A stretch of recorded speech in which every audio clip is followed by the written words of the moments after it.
Hello and welcome everyone. Let's continue to the next question. Question number 61 comes here. A and B are partners in a firm sharing profit in the ratio 7:5. ये उनका old ratio हो गया. They admit C as a new partner for 1/7th share in the profit. तो C आ रहा है और इतना हिस्सा ले रहा है. The new profit sharing ratio is 5:3:1. The sacrificing ratio of A and B will be. Sacrificing पूछ रहा है मतलब आपने कितना दे दिया. दे दिया मतलब आपके पास था. दे दिया मतलब आपके पास था. तो जो था मतलब पहले ज्यादा था. पहले ज्यादा था यानी पहले old ratio minus new ratio. Actually mainly लोग ना इसमें कंफ्यूज हो जाते हैं कि पहले ओल्ड आएगा या पहले न्यू आएगा. ठीक है, इसको लिखना कैसे है, क्योंकि गेनिंग रेशियो का फॉर्मूला क्या है, इसका ठीक उल्टा है. ये इधर आ जाएगा और ओल्ड यहाँ आ जाएगा. ठीक है, तो ज्यादा था, दे दिया. जो दे दिया मतलब पहले था, तो यानी पहले क्या था, ओल्ड रेशियो था. ए का पता करेंगे 7/12 old ratio minus new ratio 5, 3, 8 और 9. सो ये हो गया. इसको सॉल्व कर लेते हैं. LCM I guess 36. सिंप्लीफिकेशन में जाएंगे तो 12 1 का जाएगा, ये 3 से जाएगा तो 3 7 सा 21 माइनस 9 4 टाइम्स में निकल गया, सॉरी 1 और ये 4 टाइम्स में जगह तो 7 4 5 4 सा 20. ए का रेशियो आता है 1/36. ए का मिल गया है. बी का पता लगाएंगे. B is equals to 5/12 minus 3/9. Again LCM 36. 12 3 का टाइम से है. ठीक है, तो 5 3 सा 15 माइनस 4 3 सा 12. We got 3/36. सेक्रीफाइसिंग रेशियो हो गया 1:3. That is option number A. 62. A company XYZ Limited has made an investment of 16,000 in the shares of another company ABC Limited. XYZ ने 16,000 के शेयर्स खरीद लिए हैं दूसरी कंपनी का जिसका नाम है ABC Limited. The market value of these shares at present is 16,800 रुपए. 800 रुपए का क्या आ गया, रिटर्न आ गया है. Now the accountant of XYZ Limited wants to show that the value of investment in the company's book of account as rupees 16,800 instead of 16,000. अब accountant ये कह रहा है, सोच रहा है कि क्यों ना हम ये इन्वेस्टमेंट जो किया है 16,000 का, अभी तो वो फेस वैल्यू थी उसमें. ठीक है, उस फेस वैल्यू को हम मार्केट प्राइस पे ले आए. जो उस समय का था लिया था, अब उसको मार्केट प्राइस में दिखाने की सोच रहे हैं, यानी कि हम 16,800 रुपए कर दिए, ना कि 16,000 बस लिखे. However, an accounting convention. अच्छा, वो ऐसे सोच इसलिए रहा होगा शायद कि हमारा अच्छा दिखेगा, है ना, तो हमारे स्टेक होल्डर्स हम पे ज़्यादा ट्रस्ट करेंगे, ऐसा वो सोच रहा होगा अकाउंटेंट. अब आगे क्वेश्चन पूछ रहा है. However, an accounting convention एक कन्वेंशन है जो रिस्ट्रिक्ट कर रहा है him from doing the same. This accounting convention is known as. तो एक अकाउंटिंग कन्वेंशन है जो उसको रोक रहा है. किसको रोक रहा है, अकाउंटेंट को रोक रहा है. तो कौन है वो जो रोक रहा है, मटेरियलिटी है, कंजर्वेटिज्म है, कंसिस्टेंसी है, या फिर फुल डिस्क्लोजर है. मटेरियलिटी कहती है कि आप चीज़ों को सही तरीके से यहाँ पे इन्फॉर्म करिए. ठीक है. कंजर्वेटिज्म कहता है हो सके तो प्रॉफिट्स छुपा लो, जितना हो सके प्रॉफिट्स छुपा लो, और अगर आपको अंदेशा हो रहा है कि ये वाला लॉस हो सकता है, हुआ नहीं है, हो सकता है, तो भी दिखा दो. मतलब लॉस दिखाइए, लॉस बम्पर दिखाइए, जो होने वाला है वो भी दिखा दीजिए, इतना प्रिकॉशनरी होके चलिए, पर प्रॉफिट्स को कम दिखाइए. अगर हो भी रहा है तो भी उसको आप रोक सकते हैं. तो ये बात यहाँ पे क्या कर रही है, इसे रोक रही है, ये कन्वेंशन रोक रहा है. कंसिस्टेंसी कहता है कि आप कंसिस्टेंट रहिए, मतलब जो भी मेथड आपने अडॉप्ट किया है आप उसी के हिसाब से काम करिए. फुल डिस्क्लोजर कहता है कि आप कि जो भी बुक्स ऑफ अकाउंट्स है उसको पूरी तरीके से ट्रू एंड फेयर प्रेजेंट करिए ताकि किसी भी स्टेक होल्डर का इंटरेस्ट लॉस ना हो। नेक्स्ट, पूर्वी limited. Purvi Limited has allotted 18,000 equity shares to the applicants of 25,200 equity shares on pro rata basis। तो पूर्वी शेयर्स ने किसी ज़माने पे अपना IPO लॉन्च किया होगा या फिर शेयर्स मार्केट में इशू किए होंगे। उन्होंने इशू जितना भी किया होगा, ठीक है, इशूड यहाँ पे नहीं बता रहा है, बट ये बता रहा है कि इतने एप्लीकेशंस आए थे, 25,200 एप्लीकेशन आया था, जिसको इन्होंने प्रो राटा बेसिस पे अलॉट कर दिया। प्रो राटा का मतलब होता है अगर आप 4 मांगेंगे तो हम आपको 1 देंगे, कोई 20 मांगेगा तो उसको 4 देंगे, मतलब सबको दिया, किसी को भी वापस नहीं भेजा, ठीक है। बट उसका प्रपोर्शन क्या कर दिया, कम कर दिया, थोड़ा थोड़ा दिया पर सबको दिया, ठीक है। और अलॉटेड, अलॉट कितना किया है, 18,000 इक्विटी शेयर, मतलब सारा ट्रांजेक्शन किस पे चलेगा, 18,000 पे चलेगा। Application money on another 10,800 equity shares were refunded, तो ये रिफंड कर दिया उन्होंने डायरेक्टली, मतलब इन लोगों को दिया ही नहीं, इनको दिया ही नहीं। 25,200 जो इनके शेयर्स थे इस पे प्रोराटा लगा दिया, ये वाले जो शेयर्स थे इसको वापस कर दिया, मतलब ये और ये इतना मिला देंगे, 25,200 प्लस 10,800 कितना हो गया जी, 36,000। मतलब टोटल एप्लीकेशंस कितने आए थे, 36,000 एप्लीकेशन आए थे। आउट ऑफ दिस 36,000 एप्लीकेशन इतनों को वापस डायरेक्ट रिफंड कर दिया, हम आपसे क्षमा प्रार्थी हैं। बाकी जो बच्चे इन पे प्रोराटा लगा दिया, इनके ऊपर प्रोराटा लगा दिया, इन्हें प्रपोर्शनेट कर दिया। आगे, the amount payable on the application was ₹50 पर शेयर, 50 रुपये का एप्लीकेशन था तो 50 रुपये इसके हिसाब से आए होंगे, है ना। जैसे आप किसी कॉलेज में अप्लाई करते तो एप्लीकेशन फीस के साथ, मतलब जो रहता है एप्लीकेशन खरीदते हैं तो फीस रहती है मिनिमम चार्जेस, तो मिनिमम चार्जेस के साथ ही ये 36,000 शेयर्स आए होंगे। तो आपने जब रिटर्न किया तो ये इंटू ये करने के बाद इसकी वैल्यू रिटर्न कर दी होगी, ठीक है। आगे देखते हैं, RV, okay, applied for 756 equity share, ध्यान देंगे अप्लाइड लिखा है। The number of shares allotted to RV will be, तो RV को अलॉट कितना हुआ, देखिए आखिरी में पता चला मुद्दे की बात क्या है, ठीक है, वरना हम इतना सारा ज्ञान दे दिया, हम इतनी सारी चीज़ें यहाँ पे कैलकुलेट भी कर लिए। ओके, ना RV का अलॉटेड पता करना है, तो जो पता करना है उसको ऊपर लिखेंगे, है ना, जो पता करना है उसको ऊपर लिखेंगे। तो अलॉट कितना हुआ है, 18,000। अप्लाइड कितना था, मतलब कितने लोगों थे, क्यों इंतनों को तो वापस कर दिया था, ध्यान देने की बात है, ये रेस के घोड़े हैं ही नहीं, इन लोगों ने आए ज़रूर थे पर इनको रिजेक्ट कर दिया गया, 10,800 रिजेक्ट कर दिया गया सीधा सीधा। Total applications were receive 36,000, out of this 10,800 applicants were rejected, सीधा सीधा खारिज कर दिया गया। अब पार्टिसिपेंट कितने हैं, 25,200 ही हैं, तो 25,200 यही एप्लीकेशन है, इनटू 756, ये अप्लाइड अमाउंट है।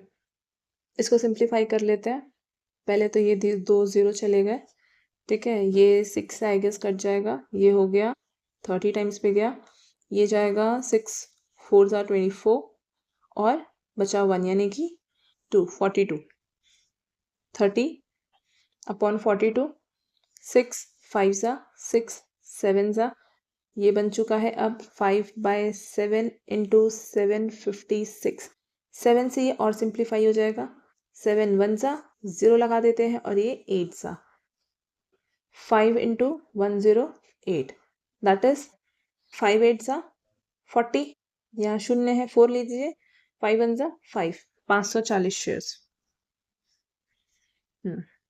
हमने 540 कैलकुलेट किया था, हियर इज 540 इक्विटी शेयर्स ये अलॉट हुए हैं,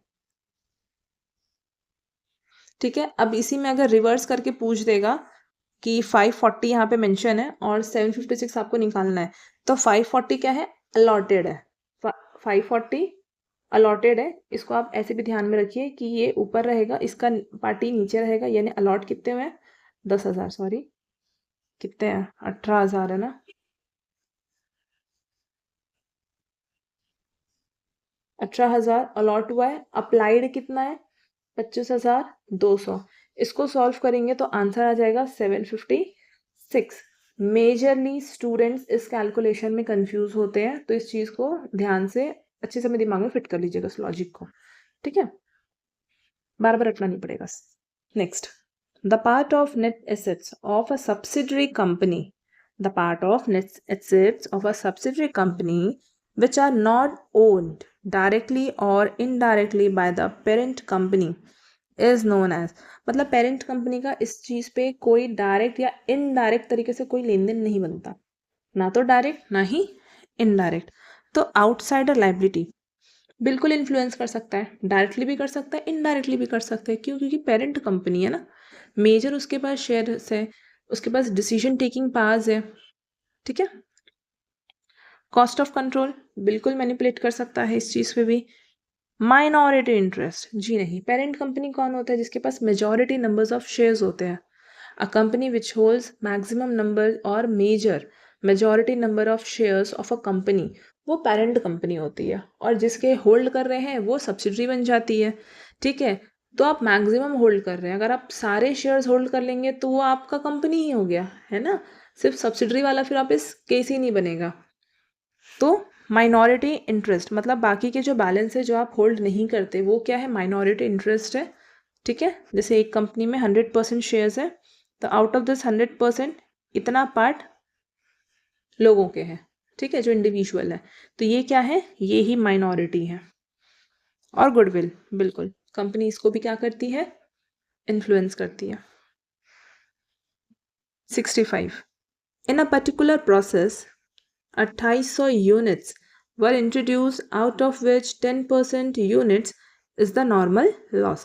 2800 यूनिट्स लेकर आए थे प्रोसेस करने के लिए, जिसमें से 10% क्या होता है? नॉर्मल लॉस हो गया। कभी भी कोई भी चीज़ बनाते हैं, घर में आप सब्जी भी बनाते हैं, आलू की सब्जी बना रहे हैं, तो आलू का छिलका उतारे तो क्या हो रहा है? लॉस तो हो रहा है ना। अब आलू का छिलका मतलब एग्जैक्ट छिलके के लेवल पे तो नहीं उतारे, जैसे आप संतरा निकालते हैं कि छिलका हिच निकलेगा, है ना, ऐसा तो नहीं करते। या जब आम खा रहे हैं तो आम के छिलके को हम खींच लेते हैं, ठीक है, उसमें जितने भी उसका पल्प लगा है उसको हम खा लेंगे। आलू के साथ तो ऐसा नहीं करते, तो क्या होता है? मिनिमम लॉस होता ही है। आप आटा लगा रहे हैं, थोड़ा आटा आपके हाथ से गिर गया, आप चावल धो रहे थे, कुछ चावल के दाने सिंक में हो गए, तो ऐसा ही प्रोडक्शन में होता है। जब आप रॉ मटेरियल लेके आते हैं तो 100% यूज़ हो ज़रूरी नहीं है, थोड़ा सा गिर जाता है, कहीं रास्ते में ट्रांसपोर्ट के टाइम पे थोड़ा गिर गया, या इस डिपार्टमेंट से उस डिपार्टमेंट या गोडाउन शिफ्ट करने में हो गया, थोड़ा सा वेस्टेज होता ही है। तो यहाँ पे मान के चले थे कि 10% वेस्टेज होगा, ठीक है। If the actual output is 2100 units then there is, क्या होगा? नॉर्मल गेन है, एबनॉर्मल गेन की बात है, एबनॉर्मल गेन एबनॉर्मल लॉस, तो निकाल लेते हैं। 2800 यूनिट्स थे जिसका 10% लॉस यानी कि 280, तो 2800 में 280 यूनिट्स आपके तो लॉस होंगे, ऐसा मानने के लिए कह दिया है। 7 में 2 5 2, ठीक है, तो यानी आपके पास इतने यूनिट्स होने चाहिए, ये हो गया हमारा एक्सपेक्टेड। बट क्वेश्चन कह रहा है कि हमारा एक्चुअल आउटपुट 2100 है, एक्चुअल आउटपुट 2100 है, एक्सपेक्टेड कितना बना? 2520, एक्चुअल कितना हो गया? 2100, यानी 420 क्या है? लॉस है। कहाँ गया? लॉस हो गया ना, प्रोडक्शन ही नहीं हुआ। अब ये तो हमने नॉर्मल माना था कि 10% तो हो जाता है, पर अब की क्या हो गया? एबनॉर्मल हो गया, ज्यादा हो गया, 420 ज्यादा यूनिट्स लॉस हो गए। 66, the current ratio is 5:2 and liquid ratio is 1:1, ठीक है। If inventory is 1,20,000 then current liability will be, tricky question, इधर उधर उधर इधर करिए और पता लगाइए। तो यहाँ पे एक ही फिगर दिया है, इन्वेंट्री। इन्वेंट्री की हेल्प से करंट रेशियो और लिक्विड रेशियो दोनों पे एक रिश्ता है, रिश्ता वही, सोच नहीं, ठीक है। तो रिश्ता क्या है? Current assets minus liquid assets बोलिए या क्विक एसेट्स बोलिए, क्या आता है? इन्वेंट्री और प्रीपेड आता है। पर यहाँ पे इन्वेंट्री दी हुई है यानी कि 1,20,000 रुपए, ये इक्वेशन मिल गया है। अब इस इक्वेशन को सॉल्व करेंगे तो हम करेंट लायबिलिटीज तक पहुंच सकते हैं, ठीक है। अच्छा, इसी के साथ फिर पहुंच सकते हैं, ये बता दे रही, क्योंकि ये दोनों रेशियो है, ये प्रोपोर्शन है, ये कोई फिगर नहीं है, कोई डेटा नहीं एग्जैक्ट, परसेंटेज है, कुछ भी हो सकता है, 50,000 20,000 भी हो सकता है, 10 लाख 20 लाख भी हो सकता है। ठीक है, तो हमको ये फिगर लेकर जाएगा सही रास्ते पे। ओके, नाउ करेंट रेशियो दी क्या है formula, current ratio is equals to 5/2 is equals to CA upon CL। इसको 2.5 लिख सकते हैं, 2.5 लिखेंगे तो ये इसके साथ मल्टीप्लाई करेगा, यानी कि हम क्या मानते हैं, CA is equals to 2.5 into current liability. ठीक है, पहला इक्वेशन ये ले लेते हैं। दूसरा, लिक्विड एसेट्स की बात की जाए 1/1 is equals to liquid assets upon current liability. तो हम लिक्विड एसेट्स यहां से निकाल लेते हैं, सॉरी करेंट एसेट्स लिख रही हूँ मैं भी। Liquid assets is equals to 1 into current liability, ये हो गया इक्वेशन नंबर 2।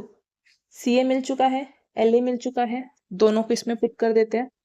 CA की वैल्यू है 2.5 into CL minus 1 into CL is equals to 1,20,000 रुपए।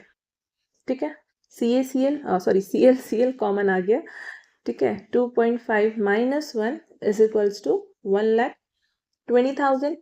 आगे और सॉल्व करेंगे, ये बन गया 1.5 क्योंकि 1 माइनस हो गया, तो CL is equals to 1,20,000 divided by 1.5। जब आप इसको सॉल्व करेंगे तब आंसर आएगा 80,000 रुपी, तब आंसर आएगा 80,000। Okay, let's move ahead now. Only square people should comprise the value of human resource. Question कह रहा है ओनली स्केयर मतलब वो लोग जो बहुत कम है वही ह्यूमन रिसोर्स है, वो लोग जो बहुत कम है। ठीक है, लोग तो बहुत सारे हैं पर वो लोग मतलब उस बहुत बड़ा हिस्सा जो बहुत सारे लोग हैं, इसमें कुछ कैटेगरी के लोग हैं जो ह्यूमन रिसोर्स बनाते हैं। कौन है वो? This statement is covered under which of the following method of human resource accounting. मतलब ये स्टेटमेंट कौन सा मेथड सपोर्ट करता है? हिस्टोरिकल मेथड बोलेंगे तो हिस्टोरिकल कॉस्ट नाम बता रहा है कि वो ह्यूमन रिसोर्स को कॉस्ट समझता है ना। जैसे पर्सनल मैनेजमेंट जो है PRM, पर्सोनल रिसोर्स मैनेजमेंट जो है वो भी यही है, हिस्टोरिकल है। वो इंसान को सिर्फ एक कॉस्ट की तरह ट्रीट करता है, उसको स्किल से कोई मतलब नहीं है। ठीक है, वो ये नहीं देखता कि कौन खास है कौन बेकार है, किसकी में ज़रूरत है, नहीं, वो कॉस्ट कटिंग पे फोकस करता है। वेयर जो HRM है वो स्किल पे फोकस करता है, वो सॉफ्ट स्किल्स देखता है। ठीक है, लोग नहीं काउंट करता। अपॉर्चुनिटी कॉस्ट, अगर ध्यान होगा तो अपॉर्चुनिटी ये बताती है कि resources are scarce, resources are scarce, मिला लिंक। तो रिसोर्सेस आर स्केयर, स्केयर क्यों है? लिमिटेड है, खत्म हो जाएगा।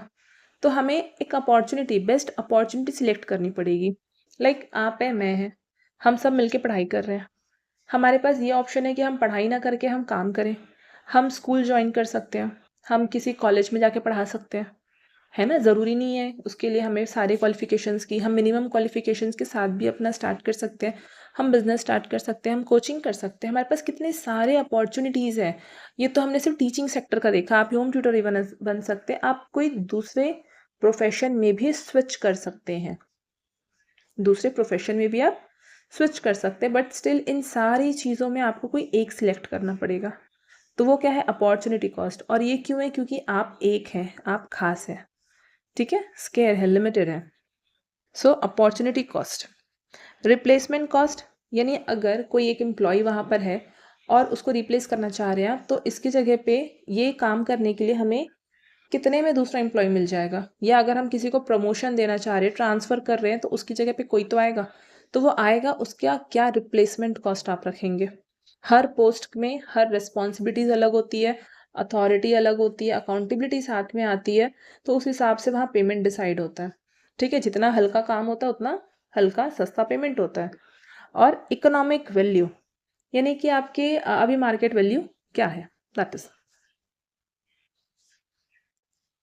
The full form of the term IFRS is international financial reporting standards, यानी कि ऑप्शन नंबर C। ये इंटरनेशनल लेवल में, ताकि एक कंट्री से दूसरी कंट्री अगर कहीं भी आपके फिगर्स शिफ्ट होते हैं, कोई भी आपका स्टेक होल्डर है इन्वेस्टर उसको देखना चाहता है तो उसको ईजिली समझ में आ जाए। हर कंट्री का अपना तो होता ही है, IAS जैसे हमारा है इंडियन अकाउंटिंग स्टैंडर्ड, तो जैसे ये इंटरनेशनल अकाउंटिंग स्टैंडर्ड है, ठीक है, वो बनाता है इसको IAS। ये हम लोग भी यूज़ करते हैं क्योंकि आई फॉर इंडिया हो जाता है, बट इंटरनेशनल में आई मतलब इंटरनेशनल हो जाएगा, इसमें बोर्ड लगा देंगे, तो यही इसको क्या करता है, फ्रेम करता है। Dash is the examination and authentication of underlying evidence which is in support of the accuracy of a transaction। तो क्या है जो किसी ट्रांजेक्शन की एक्यूरेसी के सपोर्ट में एविडेंस की तरह काम करता है, which act as an evidence। तो रिकॉर्डिंग, पोस्टिंग, लेजर पोस्टिंग ना, वाउचिंग और वेरिफिकेशन। तो यहाँ पे एविडेंस कौन बनता है, दैट इज वाउचिंग। यहाँ पे अंडरलाइंग ऑथेंटिकेशन एविडेंस की तरह काम कर रहा है। Here comes the last question of this session. A unique process of appraising the performance of director, managers or the performance of management is appraising। ठीक है, इनका वो क्या बोलते हैं, अप्रेजल करना। तो क्या ये सेफ्टी ऑडिट है, सिस्टम ऑडिट है, मैनेजमेंट ऑडिट है या इन्वायरमेंट ऑडिट है? तो ये मैनेजमेंट है क्योंकि सारे लोग मैनेजमेंट को बिलोंग करते हैं। जो डायरेक्टर है वो डिसीजंस लेगा, मैनेजर इम्प्लीमेंट करेगा और उसके साथ इनके हिसाब से मैनेजमेंट जो टीम है वो परफॉर्म करेगी, यानी management. Okay, so here we end for today, we shall continue this in the next class. Thank you, see you soon.